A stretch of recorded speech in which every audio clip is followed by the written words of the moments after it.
Prosseguimos hoje com um estudo ligado à mediunidade, relacionado com a mediunidade, retirado do livro Nos Domínios da Mediunidade. Este livro de André Luiz, psicografia de Francisco Cândido Xavier, muito importante para todos nós que lidamos com a mediunidade, médiuns ostensivos ou não, dialogadores ou não, passistas ou não. Este livro está recheado de informações, assim como também o livro Missionários da Luz, o livro Mecanismos da Mediunidade, Desobsessão. André Luiz dedica-se, em vários livros, esses que nós nos referimos, a falar do intercâmbio entre o mundo espiritual e o mundo material em que nós nos encontramos na atualidade. Justamente para que nós possamos ter um roteiro, uma orientação para exercitarmos, vivenciarmos a mediunidade de maneira correta. Após Allan Kardec, com o Livro dos Médiuns, e toda a obra mediúnica posterior, e também dos encarnados que nos ofereceram as suas experiências, hoje nós temos um grande manancial de informações para vivenciarmos a mediunidade de maneira adequada, positiva, elevada, sublime, para que nós possamos crescer em espírito trabalhando em favor do nosso próximo. Hoje nós vamos ver o capítulo 28 do livro Nos Domínios da Mediunidade, intitulado Efeitos Físicos. Quando estudamos o Livro dos Médiuns, Allan Kardec fala das manifestações físicas e fala das manifestações intelectuais ou inteligentes. A de efeitos físicos tem uma relação com as coisas, com a movimentação de objetos, com uma interação, com uma ação na matéria. As manifestações intelectuais são aquelas que têm a ver com a transmissão de um pensamento dos desencarnados. Neste capítulo 28, Efeitos Físicos, André Luiz faz um estudo prosseguindo sobre a materialização. Ele volta a uma reunião mediúnica em que é feita a materialização. E ele se reporta também a este tipo de mediunidade, a esse fenômeno, que foi estudado no livro Missionários da Luz. Ele quer complementar os seus estudos, a sua pesquisa. Aqui na imagem nós estamos vendo a mesa levantando. A doutrina espírita começou com os fenômenos das mesas girantes, também chamadas de mesas falantes. Aqui era um fenômeno que estava acontecendo exatamente disso, uma mesa que se levanta, que se move. Então, o André Luiz vai fazer esse estudo.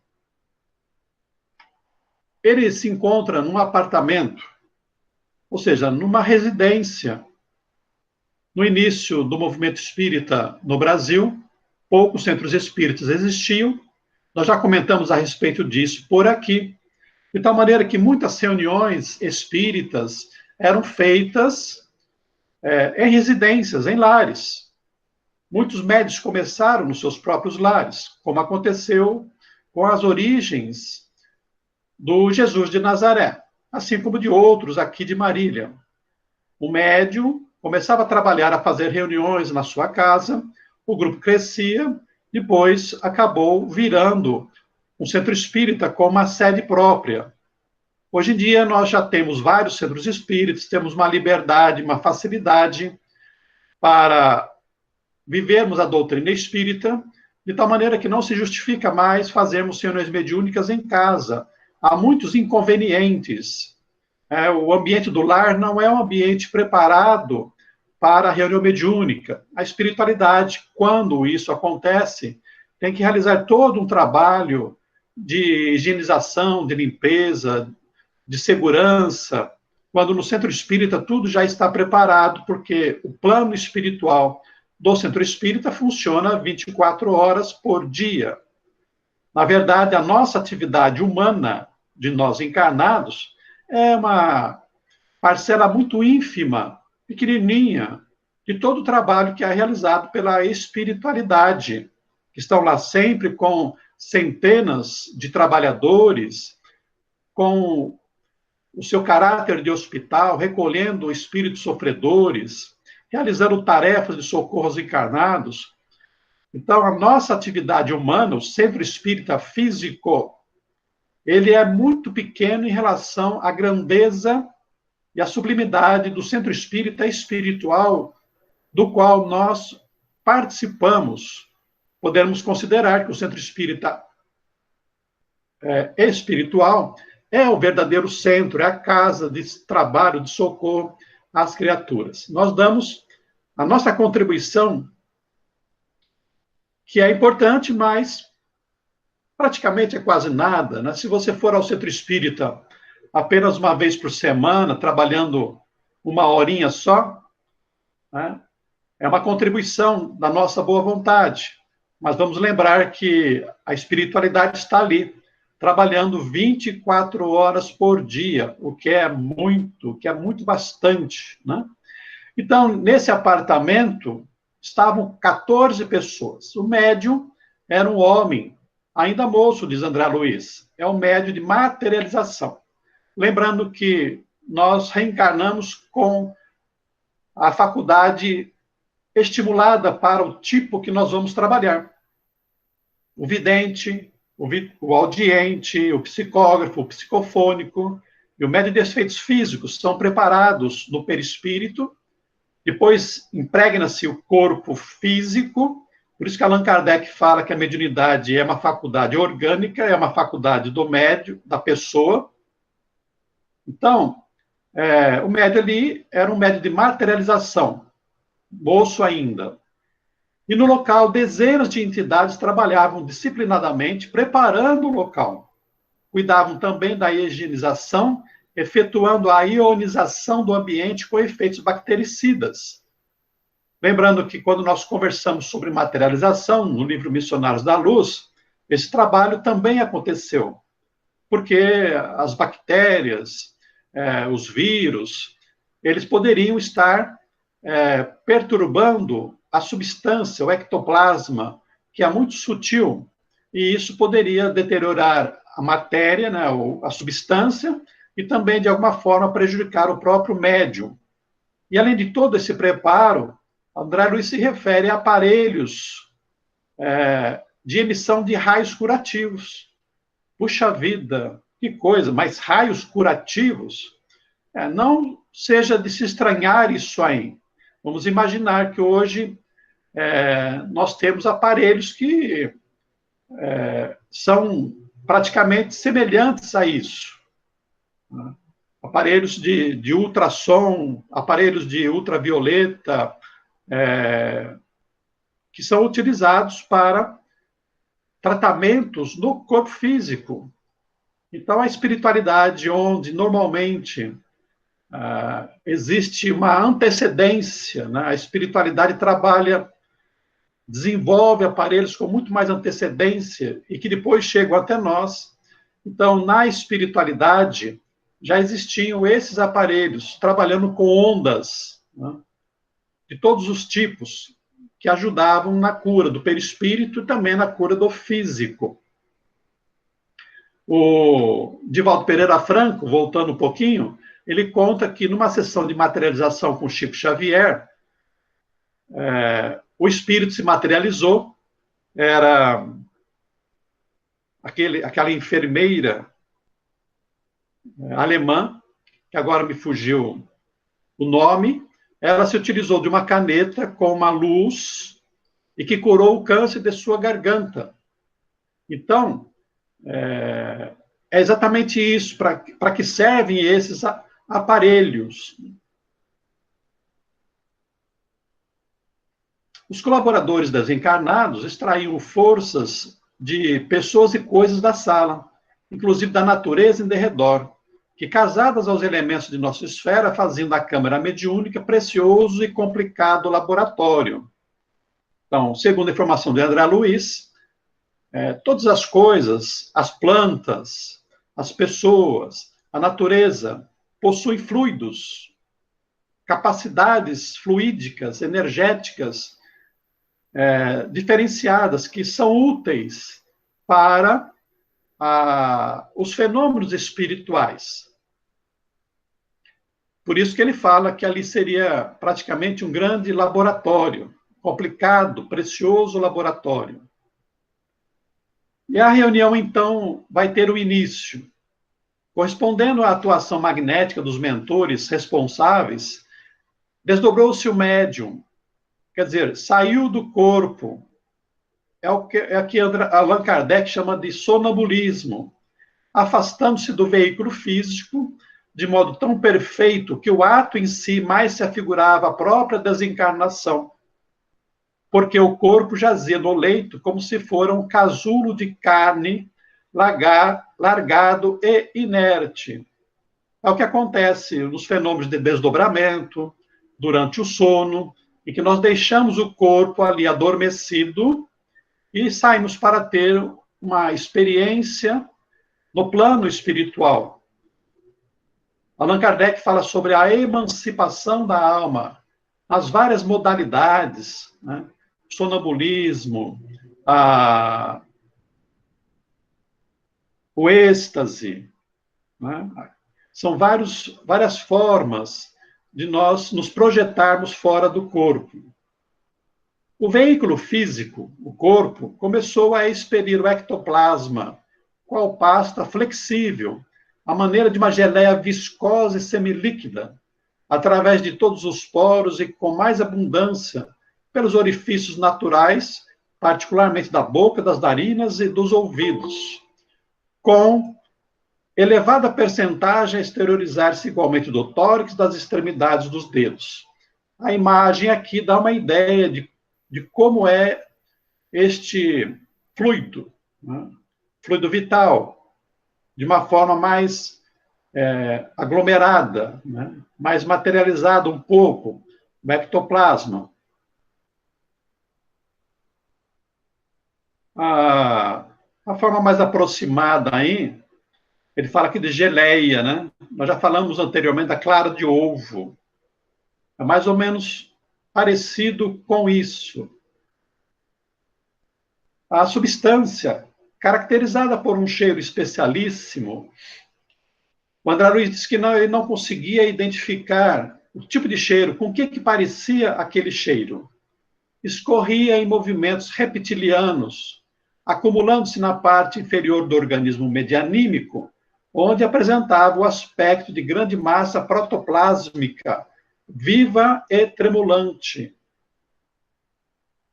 Em derredor, grande massa de substância ectoplásmica leitosa prateada, da qual se destacam alguns fios escuros e cinzentos, amontoava-se abundante.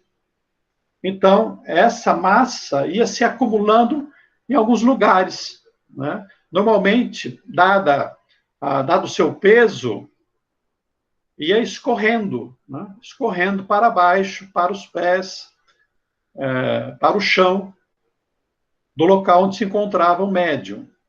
E então os técnicos espirituais passaram a manipular aquela substância.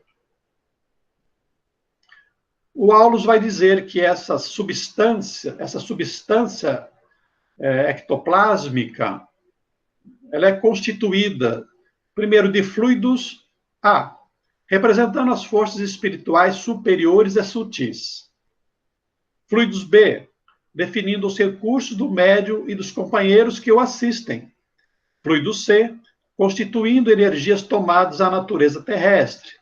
Então, a espiritualidade vai conjugando os fluidos do médium, né, da espiritualidade superior, do médium, dos companheiros que o assistem, e mais também aquelas tomadas, né, buscadas na natureza. E ele explica: os fluidos A podem ser os mais puros, e os fluidos B, nascidos da atuação dos companheiros encarnados, e muito notadamente do médium, são capazes de estragar os mais nobres projetos. Por quê?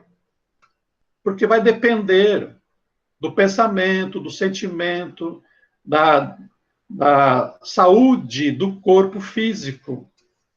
que vai dar uma qualidade específica aos fluidos que são recolhidos ou são exteriorizados. O ectoplasma está situado entre a matéria densa e a matéria perispirítica, e é recurso peculiar, não somente ao homem, mas a todas as formas da natureza. Então, esse ectoplasma é praticamente o fluido vital, o princípio vital a que se refere Allan Kardec. É uma modificação do fluido universal, do fluido cósmico, uma modificação. E vai servir de intermediário entre o perispírito e a matéria propriamente dita, que é esta que nós conhecemos. André Luiz, em outros momentos, vai dizer que o fluido vital, ele praticamente está residindo nas células do nosso corpo. As células possuem uma substância onde estão os elementos próprios da célula, que são os fluidos vitais. Imaginemos o ovo, a clara do ovo seria o fluido vital, a substância vital que dá vida exatamente a todos os seres vivos da natureza.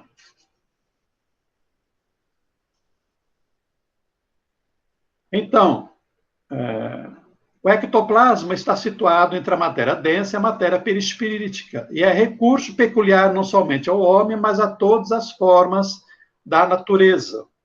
Os espíritos manipulam esses fluidos para poder utilizá-los em benefício daqueles que estão doentes. Quem se recorda de nosso lar, o André Luiz, quando ele estava auxiliando a família que ficou na Terra, o segundo marido da mulher, que estava doentado, a Narcisa foi até a natureza, a um bosque que ali havia, e conseguiu que lhe oferecessem, lhe fornecessem as substâncias da mata, que eram fluidos específicos, com qualidades específicas, mas tem a ver com os fluidos vitais. Em certas organizações fisiológicas especiais da raça humana, comparecem maiores proporções em relativa madureza para a manifestação necessária aos efeitos físicos que analisamos. Então, médios preparados para os fenômenos de efeitos físicos reencarnam com essa possibilidade de oferecer o ectoplasma em maiores e melhores condições para a realização de certos fenômenos. Algumas pessoas que dizem ser aquelas mais ativas, com mais energia, com mais força, com mais dinamismo, estariam com essa qualidade, essa quantidade de fluidos vitais mais intensas, o que daria exatamente essa intensidade de atividade, né? São mais dinâmicas. Tem a ver, claro, que com o espírito. É o espírito que interfere no dinamismo do corpo. Continuar explicando, é um elemento amorfo, quer dizer, sem forma, mas de grande potência e vitalidade. Pode ser comparado à genuína massa protoplásmica, sendo extremamente sensível, animado de princípios criativos que funcionam como condutores de eletricidade e magnetismo, mas que se subordinam invariavelmente ao pensamento e à vontade do médium, que os exterioriza, ou dos espíritos desencarnados ou não, que sintonizam com a mente mediúnica, senhoreando-lhe o modo de ser. A massa protoplásmica é aquela que favorece a vida, né? No início da vida na Terra, existia essa substância, essa massa, né? O protoplasma, que deu origem, o que possibilitou que as mônadas celestes, dos princípios inteligentes, pudessem ter vida ou mergulhar aqui na matéria, nos primeiros elementos unicelulares na intimidade dos oceanos. Então, essa massa ectoplásmica é altamente sensível, moldável, maleável pela espiritualidade, né? Consegue conduzir eletricidade e magnetismo. mas está subordinada ao pensamento, à vontade e ao desejo, tanto do médium como dos espíritos. E a preocupação aqui do mentor Aulus é que também ela pode ser utilizada por espíritos inferiores, né, conforme o desejo de cada um. Infinitamente plástico, né, é uma massa de modelar. Hoje, quem trabalha com escultura tem uma massa plástica que é muito fácil de você esculpir. Mais ou menos assim, vamos dizer. Só que o ectoplasma é muito mais maleável. Então, infinitamente plástico dá forma parcial ou total às entidades que se fazem visíveis aos olhos dos companheiros terrestres, ou diante da objetiva fotográfica. Dá consistência aos fios, bastonetes e outros tipos de formações visíveis ou invisíveis nos fenômenos de levitação, e substancializa as imagens criadas pela imaginação do médium dos companheiros que o assistem mentalmente afinados com eles. Então, quando nós lembramos das mesas que levitavam, ou de outros objetos que levitam e que pairam no ar, não podemos imaginar que se trata de um milagre, né? Que o objeto está parado ali simplesmente. Não. Há todo um processo de envolvimento dos fluidos. E a espiritualidade, então, utiliza-se do ectoplasma para formar instrumentos que sustentam os objetos no ar, assim neutralizando a gravidade. E é por isso que eles param, né? Pairam no ar. Eles também conseguem criar quadros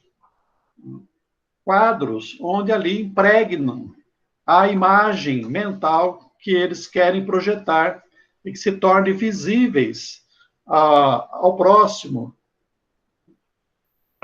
Exige-nos, pois, muito cuidado para não sofrer o domínio de inteligências sombrias, de vez que manejado por entidades ainda cativas de paixões deprimentes, poderia gerar clamorosas perturbações. Por isso que, qualquer que seja a mediunidade, e esta também em destaque aqui, deve ser trabalhada santamente, com elevação, com sublimidade, porque toda mediunidade nas mãos de espíritos inferiores, zombeteiros, brincalhões, obsessores, podem causar danos àqueles que estão envolvidos no fenômeno. Interferência dos encarnados. O campo fluídico na sala se fez demasiado espesso.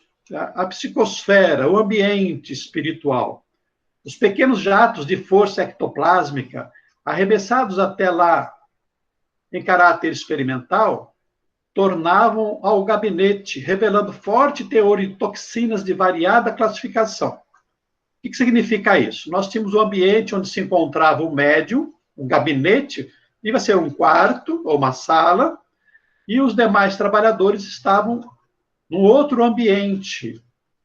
E então os espíritos, para testar a psicosfera, recolhiam uma pequena porção do ectoplasma e arremessavam na psicosfera.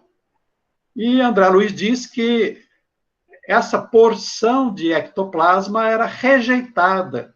Quer dizer, o ambiente ele se tornou mais pesado, mais grosseiro, e que não permitia uma manipulação do fluido de maneira adequada, uma interação com a psicosfera.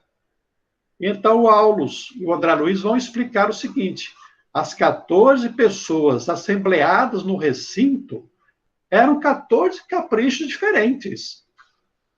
Não havia ninguém ali com bastante compreensão do esforço que se reclamava do mundo espiritual a cada companheiro. Ao invés de ajudar o instrumento mediúnico, pesava sobre ele com inauditas exigências. Quer dizer, os pensamentos, os sentimentos egoísticos, individualistas, que cada um mantinha, eram vibrações pesadas, negativas, que estavam recaindo sobre o ambiente e também sobre o médium.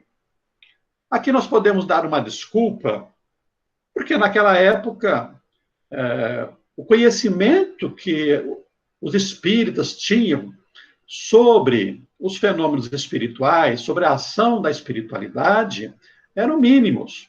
Allan Kardec, embora ele fale dos fenômenos espirituais, ele não aprofunda e nem dá detalhes de como tudo isso acontecia, o que só foi possível depois com a obra de André Luiz.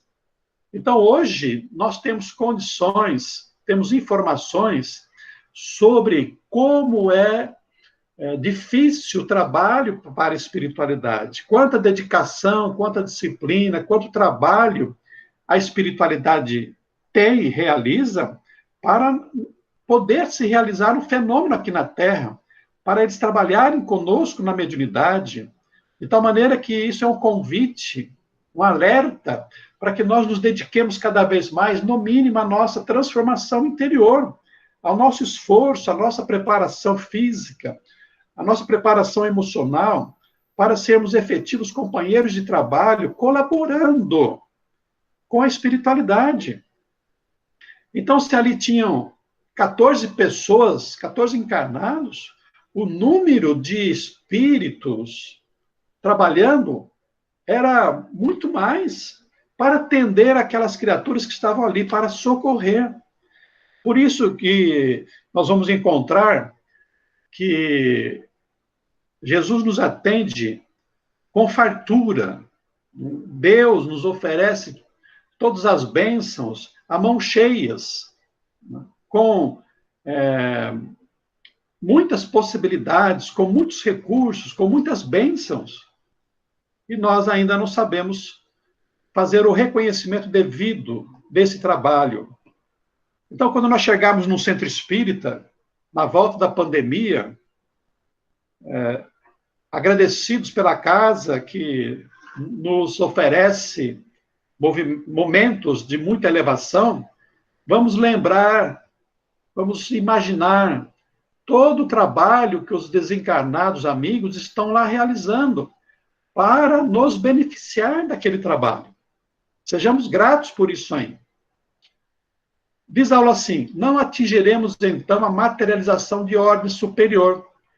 Teremos tão só o médio desdobrado, incorporando a nossa enfermeira para socorro às irmãs doentes.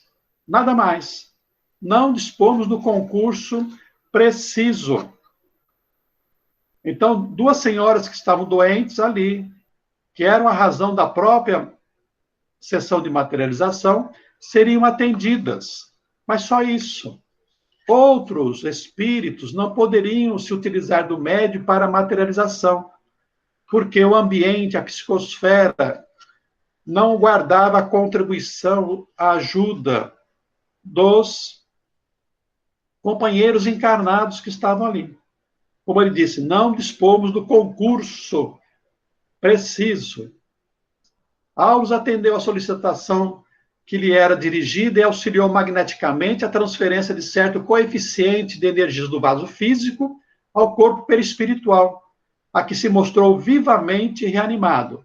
Então, nós temos aí o corpo físico ali em repouso, temos o perispírito, e o Aulus vai auxiliar, retirando uma parcela maior do corpo, para que o perispírito pudesse ter uma consistência, uma formação melhor. E então o corpo no leito desceu a mais profunda prostração. Mas o médium e seu perispírito, ali é espírito e perispírito, né? Não estão separados, isso não acontece. Evidenciava maior vitalidade e maior lucidez. Amigos espirituais envolveram-no em extenso roupão ectoplásmico, e a enfermeira uniu-se a ele, comandando-lhe os movimentos. Quer dizer, os espíritos deram-lhe uma roupa. Né? É muito interessante quando nós ouvimos falar de relatos de espíritos no plano espiritual, que eles estão com túnicas. Essas túnicas são uma extensão do perispírito, é matéria do plano espiritual. E ao invés dos espíritos constituírem roupas específicas, eles se utilizam dessa extensão do perispírito como a matéria, como se fosse uma túnica que vai até o chão, até os pés. Então, a enfermeira espiritual uniu-se ao médium e comandou-lhe os movimentos. O médium, não obstante ausente do corpo carnal, achava-se controlado pela benfeitora, à maneira de um médium psicofônico, diferenciado apenas pela roupagem singular, estruturada com apetrechos ectoplásmicos imprescindíveis à permanência dele no recinto, onde explodiam pensamentos perturbados e inquietos. Então, de um lado tinha o médium, com toda aquela aparência do roupão, feito com o ectoplasma, o espírito feminino, ali a enfermeira, mas havia um choque, né, com os raios dos pensamentos dos encarnados, que eram pensamentos perturbados e inquietos.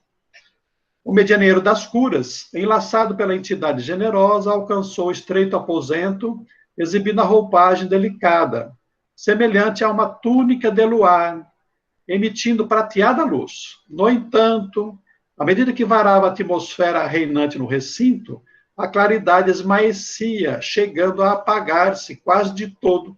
Ou seja, porque a psicosfera do ambiente, as vibrações, os pensamentos, iam consumindo um pouco a intensidade do ectoplasma que estava agregado ao perispírito do médium.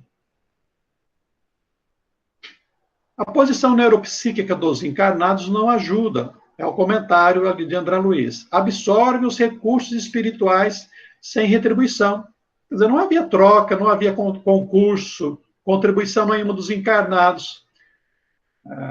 Eles apenas estavam absorvendo, né, sugando os fluidos vitais, dada a sua ligação com os pensamentos em relação ao médium. Escuras emissões mentais esguichavam contínuas, entrechocando-se de maneira lastimável. Vamos lembrar, quando nós estudamos André Luiz, ele fala que o pensamento ainda é matéria. O pensamento é uma modificação ainda do fluido cósmico universal, ou fluido universal, que é absorvido pelos espíritos, transformados em ondas. Ondas físicas, ondas materiais, embora fluídicas, né, do plano espiritual. Mas é perceptível aos espíritos, como raios mentais. Né? Então, os encarnados pensavam em termos indesejáveis, expressando petições absurdas, no aparente silêncio a que se acomodavam irrequietos. Então, se para nós aqui encarnados o pensamento não é perceptível, para os encarnados são. Né? O pensamento é perceptível, tem som, tem imagem, e isso é percebido pela própria espiritualidade. A enfermeira devotada socorreu as doentes aplicando-lhes raios curativos. Várias vezes deixou o recinto e tornou a ele, porquanto a simples aproximação dos pensamentos inadequados que lhe senhoreavam as vibrações, toda a matéria ectoplásmica se ressentia, obscurecendo-se ao bombardeio das formações mentais nascidas da assistência. Olha o que acontecia. Nós vimos lá inicialmente que os espíritos se valiam dos fluidos da natureza. E então a enfermeira, ela precisou ir várias vezes à natureza, a outros recintos, buscar mais fluidos, para poder realizar o trabalho que era necessário que se fizesse ali. Por quê? Porque todo o material que ela trazia aí do médium era obscurecido, era dissolvido, vamos dizer assim, pelo bombardeio das formações mentais. Nós vamos entrar agora na área dos transportes espirituais. André Luiz vai dizer o seguinte: o espírito tomou pequena porção das forças materializantes, quer dizer, do ectoplasma, sobre as mãos, e afastou-se para trazer daí a instante algumas flores que foram distribuídas. E o Aulus vai explicar. É o transporte comum, realizado com reduzida cooperação das energias medianímicas. O amigo espiritual apenas tomou diminuta quantidade de forças ectoplásmicas, formando somente pequenina cristalização superficial do polegar e do indicador em ambas as mãos, a fim de colher as flores e trazê-las ao local. Então, imaginemos que ele passou, o espírito passou o ectoplasma no polegar e no dedo, suficiente para fazer uma pinça. E ele foi a determinado local da natureza e colheu, quer dizer, trouxe flores para mostrar ali aos presentes, flores físicas que foram transportadas ao ambiente. De que maneira isso aconteceu? Então, a substância ectoplásmica colocada na mão funcionava como uma espécie de amálgama. Lembra que o Aulus explica que o ectoplasma, ou fluido vital, funciona entre o perispírito e a matéria? É o ponto de contato do perispírito com o corpo. É por ali que o espírito consegue acesso às células físicas. Esse é o ponto de contato, o princípio vital, o fluido vital. E então, com isso, ele consegue recolher, quer dizer, consegue uma ação sobre a matéria física grosseira.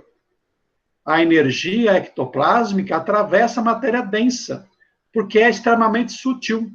E aderindo ao modo de ser do espírito, adquire renovada feição dinâmica, porque o princípio vital, quando ele está agregado ao corpo físico, ele adquire propriedades próprias da matéria e vai lhe dar vida. Quando ele está agregado ao perispírito, ele se molda à natureza espiritual e adquire as propriedades próprias do mundo espiritual. Então, quando a matéria ectoplásmica é aderida ao perispírito, ela passa a funcionar como uma extensão, praticamente, do perispírito, e vai obedecer à vontade do espírito. E o interessante, o que ele quer dizer aqui, é o seguinte, que a matéria da flor passa pela parede ou pela porta do ambiente. Ou seja, não precisa ter uma janela aberta, não é necessário uma janela aberta para o espírito passar com a flor. Mas como é que a matéria grosseira pode passar pela parede? E aqui o Hilário vai perguntar para ele se era possível também ao médium ser transportado através da parede. Vejamos a resposta. Se fosse o médium objeto do transporte, da mesma forma transpassaria a barreira que é a parede, desde que esteja mantido sob controle da espiritualidade, que dispõe de técnicos bastante competentes para desmaterializar os elementos físicos e reconstituí-los de imediato, cônscios da responsabilidade que assumem. Então, aqui ele vai continuar explicando aqui, deixa eu ver. As cidadelas atômicas, quer dizer, os átomos, em qualquer construção da forma física, não são fortalezas maciças, qual acontece em nossa própria esfera de ação.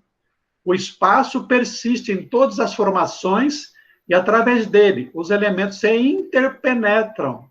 O que é que acontece? Sob a ação dos espíritos, os espaços interatômicos ou intercelulares são distanciados em mínimos espaços, mas suficiente para que a matéria densa passe por dentro da outra matéria densa. Então, a flor, com seus elementos atômicos distanciados, passa entre as moléculas, entre os átomos de uma parede, e são logo justapostos. Não há uma dissociação, não há uma quebra das ligações químicas ou físicas, não apenas um mero distanciamento, o que é suficiente para que a matéria passe de um ambiente para outro. E os espíritos, o Aulus vai dizer, chegará o dia em que a ciência dos homens poderá reintegrar as unidades e as constituições atômicas com a segurança dentro da qual vai aprendendo a desintegrá-las.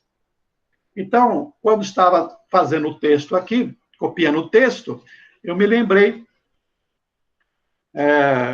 do filme, da série Viagem, Viagem nas Estrelas, o StarTAC, que havia lá o seu Spock e os outros, em que eles tinham um aparelho de teletransporte, em que eles eram desmaterializados aqui, materializados num outro ambiente. O que o Aulus está querendo dizer, me parece que seria isso, a possibilidade de nós materializarmos o objeto aqui, ele se reintegrar num outro objeto, num outro local. Diante dos avanços da tecnologia, como nós estamos vendo aqui hoje, não podemos dizer que isso seja realmente uma impossibilidade. Se acontece no plano espiritual, pode ser que no futuro isso realmente venha a acontecer aqui entre nós. Materializações parciais. Um amigo espiritual cobriu a destra é a mão direita, com ectoplasma, que emanava, que exteriorizava-se do médium, e materializou-a com perfeição, mergulhando-a após na parafina superaquecida de um balde, deixando aos componentes da reunião o primoroso molde como lembrança. Então, havia ali ao lado um fogão onde era esquentado um balde com cera, né, com parafina. E então o espírito, ele materializou a mão com o ectoplasma, enfiou a mão no balde, retirou e ficou ali a luva, porque ele dissolveu o ectoplasma e ficou a luva de parafina, de cera. O outro modelou 3 flores, que foram também imersas no vaso e deixadas na mesa, quer dizer, no mesmo balde, né? E outro espírito ainda trouxe conchas marinhas, teletransporte, né? Transportou, e que traziam delicados perfumes que se volatizaram pelo ambiente, né? Então, deixando aquele cheiro espiritual. Encerrando aqui, estou trazendo fotos de sessões de materialização, em que nós vemos aqui as flores e também vemos uma mão. É interessante porque essa mão tem um anel, porque um dos espectadores dessa reunião, quando a mão foi materializada, ele colocou o anel no dedo materializado, e o anel ficou na mão de parafina. Existem diversas fotos comprovando as materializações. E diversos pesquisadores sérios têm essas provas, que são, na verdade, manifestações de efeitos físicos. Donizete, o desdobramento, ele tem relação direta com a mediunidade? A emancipação da alma é uma faculdade de todos nós. A mediunidade de desdobramento é uma faculdade específica do médium.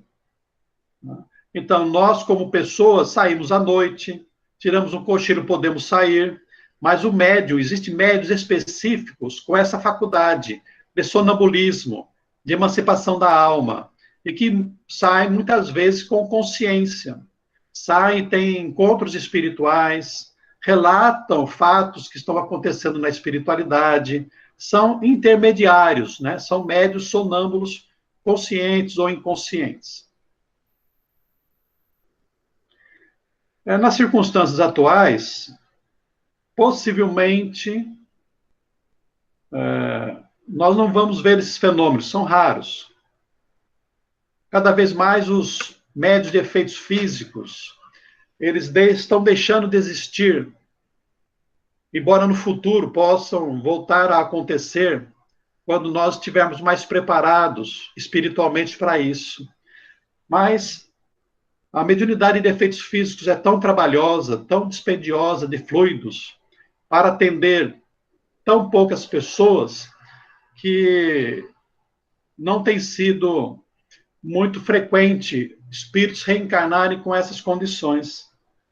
Nós lembramos que o Chico Xavier, num determinado momento da sua mediunidade, no começo, ele participou de sessões de materialização, mas Emmanuel proibiu, porque atendia exatamente 4, 5, 6, 7 pessoas, e disse que o trabalho dele era para socorrer milhões de pessoas através do livro.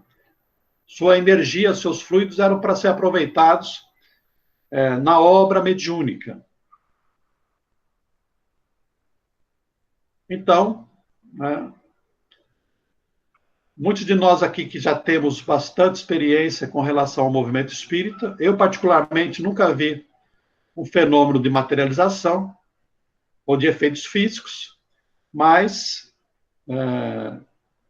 acho que não vou ver ainda até o final dos meus tempos. Donizete. Oi, Alexandre. Eu vi alguns de transporte e de voz direta. Alexandre? A médium era a... Puxa vida.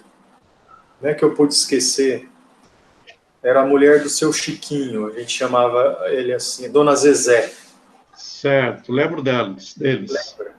A Dona Zezé, ela se desdobrava e ia embora mesmo, e enquanto ela estava desdobrada, alguns espíritos que se manifestavam pelo corpo dela, durante o atendimento, alguns fenômenos raros e rápidos aconteciam.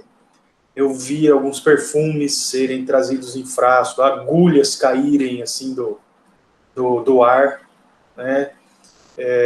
Um fenômeno de voz direta, onde um espírito que dizia que a inundação levou todo o rebanho dele, a gente escutava as vacas mugindo, né?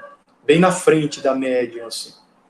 E depois nunca mais isso aconteceu. Ela foi ficando muito de idade, muito depauperada. Às vezes a gente não entende que mediunidade de materialização nesse nível, ela é extremamente perigosa para o médium. Expõe a sua vida em risco. É mais ou menos como se você tirasse a sua pele e todo o seu sistema de defesa e fosse com seus órgãos a descoberto passear pela rua, estando sujeito a qualquer tipo de vírus, bactérias, etc. É uma coisa extremamente perigosa. Quando você fabrica o ectoplasma, né, que deu para ver na sua explicação, que é uma coisa que a gente já sabe, ele na verdade não é um fluido natural. O ectoplasma, ele é constituído daqueles A, B e C, né? É como se ele fosse fabricado ali na hora para o uso, né? A grande quantidade de fluidos vitais que o médium doa como ingrediente principal não é propriamente o ectoplasma que se usa na materialização, né? Mas o interessante é que quando o médium sai do seu corpo e a parte vital do corpo fica desprovida de um comando mais direto do próprio médium, ela pode ser manipulada pelos técnicos. E eles retiram recursos tão abundantes que o pessoal que já analisou, cientistas que já analisaram o ectoplasma, pesaram, viram no microscópio os resíduos de ectoplasma, eles encontraram restos celulares, encontraram albumina do sangue, vários tipos de átomo, principalmente fósforo, que vem da parte energética do metabolismo, células mortas, né? Ou seja, não vem somente o fluido vital em si, mas também é retirado parte de matéria. E até mesmo a gente deduz isso pelo comportamento que o ectoplasma tem quando ele é deixado sozinho na atmosfera, esses comportamentos reptilianos que o André Luiz fala, né? Quando alguém quer tocar o ectoplasma, ele se retrai. Ele tem movimento simples, mas movimento próprio. Você percebe que o próprio princípio inteligente celular, que acompanha ali muita coisa que foi retirada dele, né, da parte fluídica das próprias células, ele está ali presente. Então, você imagina o quanto que é exposto da intimidade de um médium para que ocorra uma coisa dessa. Né? Fazer reuniões de materialização para convencimento foi muito importante, né? Mas o risco é muito grande. Talvez, como você disse, no futuro, a gente possa usar, por exemplo, a materialização para cirurgias, para retirada disso ou daquilo, quando realmente a coisa não for kármica, né? Mas até lá, eu acho que nós não vamos mais ver por causa desses motivos. Muito boa a sua contribuição, Alexandre, para nós percebermos o quanto esse assunto poderia ser aprofundado. E, com certeza, depende muito dos encarnados, da sua elevação, né, da nossa elevação emocional, dos nossos sentimentos, para que o fenômeno possa acontecer de maneira adequada. Né? Vamos esperar, vamos nos preparar, quem sabe, quando nós retornarmos à Terra, isso poderá acontecer com maior facilidade.